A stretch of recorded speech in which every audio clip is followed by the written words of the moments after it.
Yuko natin yung mga ulo natin at damin natin yung presence ni God ngayong araw na to. Heavenly Father, thank you po sa magandang araw na pinagkalob niyo sa amin. Salamat po, Lord, dahil muli dinala niyo kami sa aming Bible study, Lord God.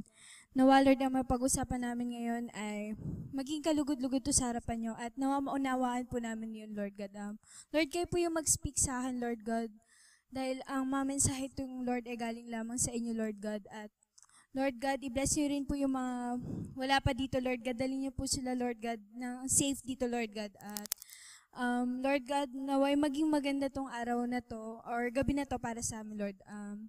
Ito po ay aming hiling at pinapasalamatan sa tayong pangalan niyo lamang. In Jesus' name, Amen. Amen. Ayan. Hi. Second time ko na magsasalita sa Juice Bible Study ngayon. At ang topic natin ngayon ay isa sa mga 7 deadly sins. Ano ba yung 7 deadly sins? Sino makakapagbigay? Kung ano ba yung 7 nakakamatay, deadly nakakamatay na, yun. Ano-ano ba yun? Ayan, envy, tapos, gluttony, anger, lust, pride, sloth, ano pa? Isa na lang. Hindi ko rin kasi alam kaya tinatanong ko sa inyo. Ano ba? Hindi, greedy, di ba? Yun, greedy nga. Ayan. Para sa akin din, nagtataka ko, bakit ito yung itatopic ko? Nagtataka ko, hindi. Siguro ito yung itatopic ko kasi, which is, mas nakaka-relate ako. Ba't kayo nagtataka, ba't nakaka-relate ako? Kasi, bilang isang babae, ang mga babae kasi maraming kagustuhan sa buhay. Mayroong mga gusto na bagay na hindi agad-agad nagkakaroon. Tapos yung kaibigan natin, meron. Ganon, yung mga kakilala natin, meron. Ako ganon kasi ako. Mabilis ako mainggit. Pero, dati, sobra akong inggitera. Pero ngayon, syempre, bilang nakalala ko na si Lord, nabawasan na yon. Hindi naman ganun-ganun agad magbabago yung isang tao eh. At least step by step, nagbabago tayo. Ayan, ang topic natin ngayon is envy. Zach. Next slide. Ayan, what is envy? Envy is from the Latin word invidia. It's an emotion which occurs when a person lacks another's superior quality, achievement, or possession, and either desires it or wishes that the other lacked it. Parang sinasabi dito, yung isang bagay na wala sa atin, na meron sa ibang tao, yun yung dinedesire natin. Next slide. Katulad na lang nitong asong to. Yung isa puti lang siya. Yung isa black lang siya. Pero yung nasa gitna, yung Dalmatian, lahat nasa kanya na. Yung parang sabi, nasa iyo na yung lahat. Kasi meron kang white, meron ka rin black spot, di ba? Yun yung parang pinapakita dito sa picture nito. Next slide. Yan, ito sa office, madalas nangyayari to, di ba? Yung office mate natin, na-promote siya. Kunyari, nagtatrabaho na tayo, na-promote siya, tapos ikaw nandun ka pa rin, janitor ka pa rin. Yung office mate mo nasa second floor na, ikaw nasa first floor ka pa rin. Nakakaingit ka naman, kasi mas mataas siya na siya sa'yo, di ba? Next slide. Ito, yung friend niya, kinasal na, pero siya hindi pa. Kaya kinukulam niya, di ba? But, nagtataka ako, parang naisip ko, pwede rin naman siyang jealousy, di ba? Pwede rin, pero bakit nilagay ko siya sa envy? Kasi, nung binabasa ko yung iba't ibang translation ng book, sa King James Version, which is yung pinakamalapit na book dun sa original na sinulat ng mga author, ang envy talaga yung yung sinusulat nilang word doon sa King James Version. Doon sa NLT, yung mga lighter version, nakalagay doon jealousy. So parang meron silang connection sa isa't isa or meron silang pagkakaparehas. Next slide. Envy is a symptom of lack of appreciation of our own uniqueness and self-worth. Tandaan natin, si God, binigyan niya tayo ng iba't ibang uniqueness sa sarili natin. Nasa atin yon kung paano na lang natin siya i-discover. Hindi naman binigay na nga sa atin ni God, siya pa yung mag-aano na, oy, ito yung uniqueness mo, ganyan, ganyan. Parang sinasabi dito na, it's good, parang sinasabi ni God na, it's good for me to know and for you to find out. Each of us has something to give that no one else has. Yun, mayroon nga tayong uniqueness sa isa't isa. Next slide. Welcome to envy. Don't stay long. Alam niyo kung bakit? Kasi envy is the root of all evil. Once na nainggit ka, pwede mo nang gawin lahat. Pag nainggit ka ng sukdulan, ng as in tagus-tagusan na, pwede mo na magawa yung kasamaan. Pwede mo na, halimbawa, nainggit ka sa classmate mo, may bago siyang gadget, yung pinaka-latest na Samsung Galaxy S5. Siyempre, kung gustuhan mo magkaroon ng ganun, nung gagawin mo, wala kang pera, walang pangbili yung magulang mo ng ganung gadgets, gagawin mo na, nakawin mo na sa kanya. Di ba yun yung unang may isip na isang tao, gusto ko magkaroon ng ganyan, pero paano? Wala akong pera. Hindi kaya ng magulang ko ibigay yung pangangailangan kong ganun. Di ba? Ang gagawin mo, magnanakaw ka, which is masama. Next slide. Wrath is cruel and anger is outrageous. But who is able to stand before envy? Binasa ko siya sa ibang translation at parang ang pagkakaintindi ko dito is wrath is cruel and anger is outrageous. Pero mas worst pag nagkaroon ka ng envy, nakagkaroon ka ng inggit sa ibang tao. Yan, next slide. As per William Shakespeare, green-eyed monster ang tawag sa envy. Green-eyed monster. Wait lang.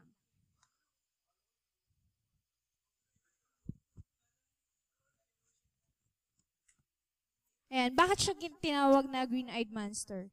Kasi, green-eyed means jealousy.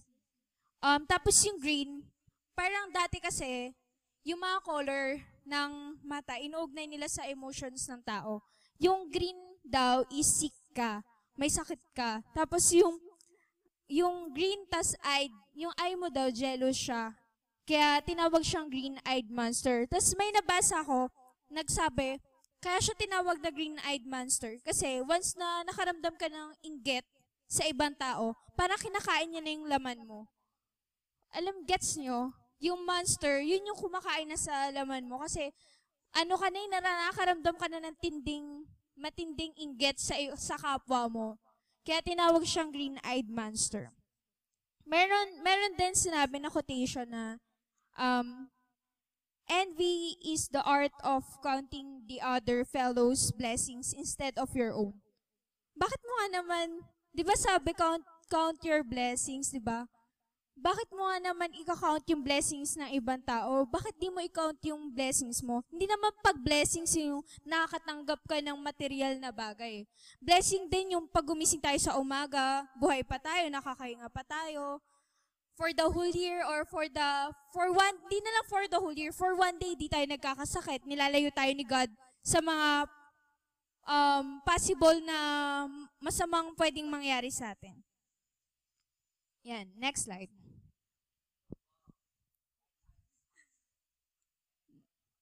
Click. And what causes envy? First, dissatisfaction. Next, comparison. Next, pride. Next, lack of self-worth. And last, desire of worldly gain. Yan. Sa limang yan, ang pinaka natatamaan ako is yung comparison. Kasi para sa akin, ako yung, bakit siya sexy ako mataba? Parang ganun yung naisip ko. Bakit siya sexy ako mataba? Ganon. De, which is inisip ko, may nabasa kasi rin ako na sabi na, hindi mo alam, baka pinaghihirapan din ng isang tao yung mga ganung bagay. Bakit hindi ko paghirapan? Paghirapan ko rin, di ba? Mag-exercise ako, ganun. Malay mo, kasi di ba, Yon, comparison. Ano pa ba? Sa school, bawa pare-pares lang naman kami ng inaral. Exercise 1 to 3. Pare-pares lang, binasa namin yun. Bakit siya mas mataas yung nakuha niyang grade, pero ako, mababa. Ganon. Ano pa ba?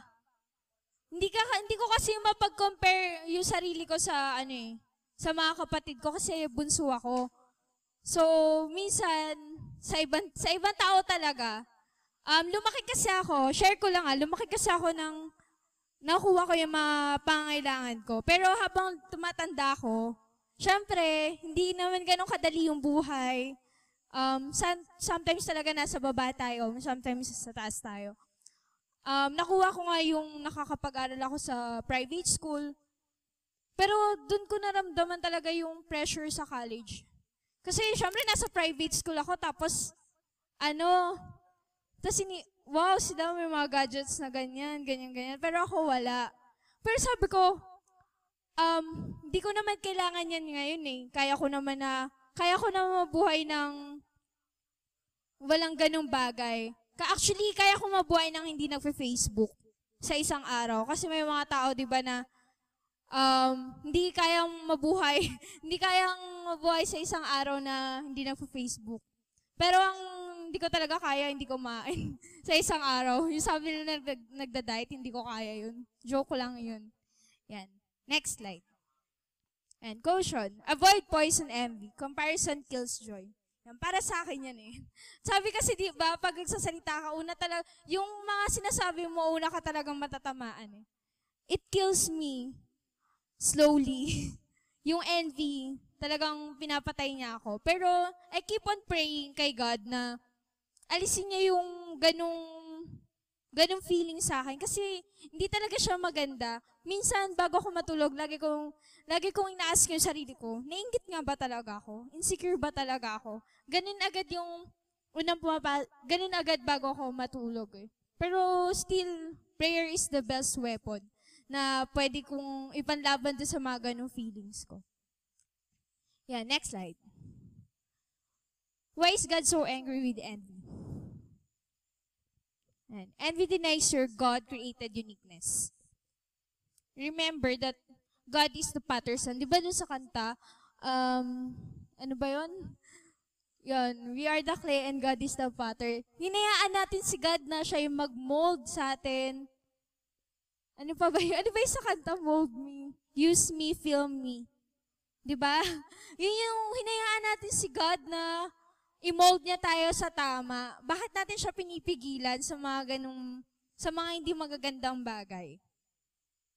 Yan, next. If you choose jealousy, you hate what you become. Tama. Kasi kapag nagkaroon ka ng inggit or selos sa ibang tao, hindi mo ginusto kung ano binigay sa'yo ni God. Diba? Halimbawa, binigay talaga sa akin ni God, tumaba ako. Bakit naman ako kailangan mainggit sa ibang tao kung ito talaga yung binigay sa akin ni God, diba? Diba? Kayo.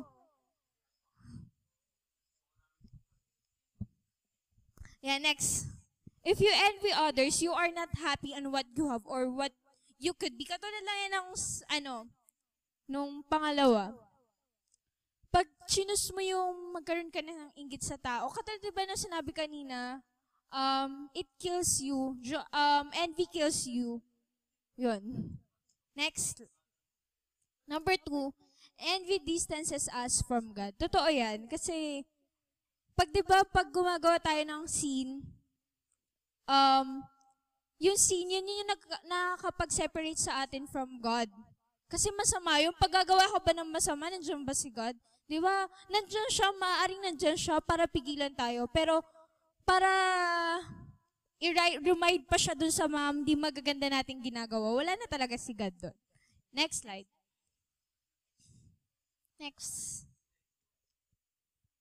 Envy destroy all possibility of relationship. Next. Ayan. It will separate you from God's presence and presence of others. Katulad ng sinabi ko, yun lang yung scene, yun yung makakapag-separate sa atin from God. Next slide. God gives gift as He decided. The next. Our job, yan. Katulad yung sinabi ko kanina, our job is to develop those gifts and share them with others. Yon, binigyan tayo ni God ng own uniqueness, ng mga gifts sa sarili natin, ng mga talents natin. It's for us to discover kung ano yung mga yon. Lagi natin tandaan yan. Yan, next slide. James chapter 3, verse 16 to 17. For where you have envy and selfish ambition, there you find disorder and every evil practice. But the wisdom that comes from heaven is first of all pure.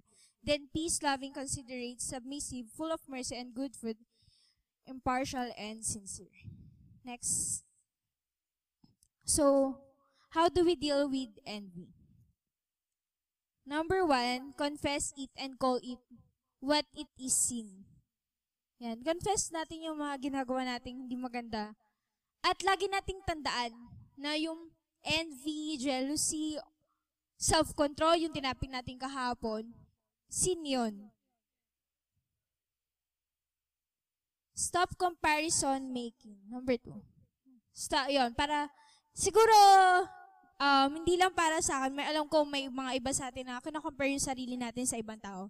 Stop comparison making. Number 3,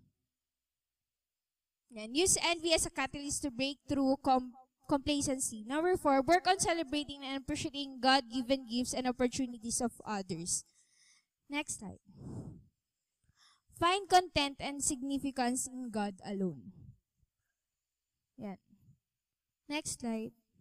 Sabi sa 1 Corinthians chapter 13, love does not envy.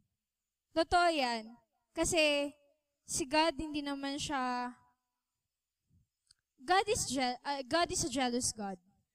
Pero, yung envy kasi, katulad ng sinabi ko kanina, sukdulan na yun eh.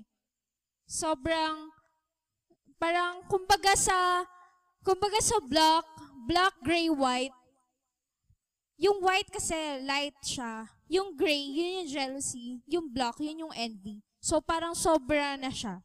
Sobra na yung envy. Yan. Next slide.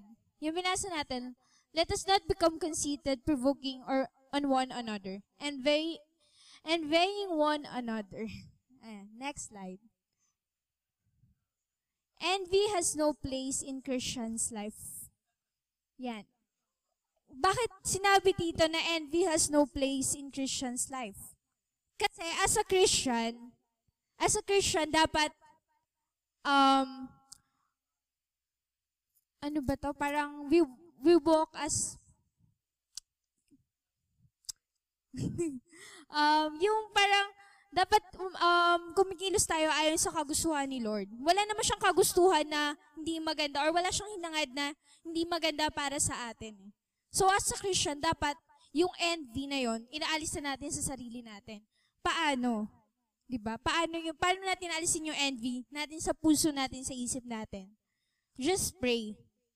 Kasi wala namang material na bagay na makakatulong sa atin na maalis yung inggit sa sarili natin. Walang sino man na pwedeng taong makaalis ng inggit sa mga puso natin. Just pray and read the Bible.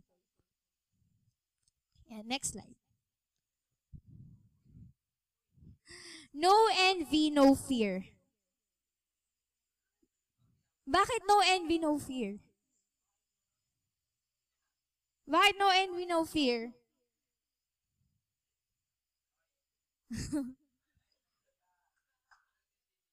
Kasi pag wala ka ng envy sa sarili mo, wala ka ng takot na harapin yung ibang tao. O, kung ano meron sila. Merong mang material na bagay. Bawa, yung kaibigan ko, merong mang material na bagay na meron siya, or mas mataas yung bagay na meron siya kaysa sa akin. Ano naman kung meron siya nun? Makakain niya ba yun? Hindi naman, di ba? Yun talaga yun, no? Makakain niya ba yun? Hindi naman eh. Makakatulong ba yan sa Christian living niya? Hindi, di ba? Actually, yung mga gadgets na yan nga yung maaring mag-lead sa atin sa kasamaan. Sinasabi ngayon, ang panahon natin ay pasama na ng pasama.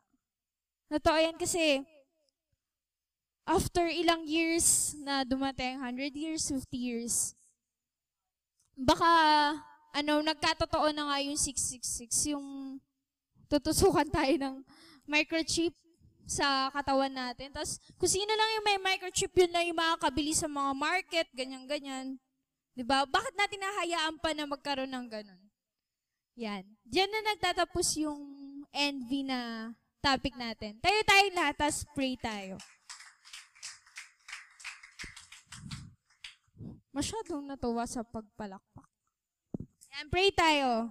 Heavenly Father, thank you po sa mensaheng pinagkaloob mo sa amin, Lord God. Thank you po dahil kayo po yung nag-speak sa akin, Lord God. Salamat, Lord God, sa napakagandang mensahe niyo sa amin, Lord God. Na matutunan namin, Lord, na maalis yung inggit sa mga puso namin, Lord God, sa isip namin, Lord God. At Lord God, tulungan niyo kami na ma-overcome kung ano man yung pinagdadaanan namin ngayon, Lord God. At Lord God, kung ano man yung mga gawin pa namin sa mga susunod na oras, Lord God, ay kayo na po yung manguna, Lord God. At lagi po namin pinapasalamatan lahat ng blessings namin, Lord God, good man to or bad, Lord God, dahil wala ka naman pong binigay na mga pagsubok sa amin na hindi namin kinaya, Lord God. Salamat po, Lord, sa araw na ito at kailangan po ang maitaas at mapapurihan sa tayong pangalan niyo lamang. In Jesus' name, Amen.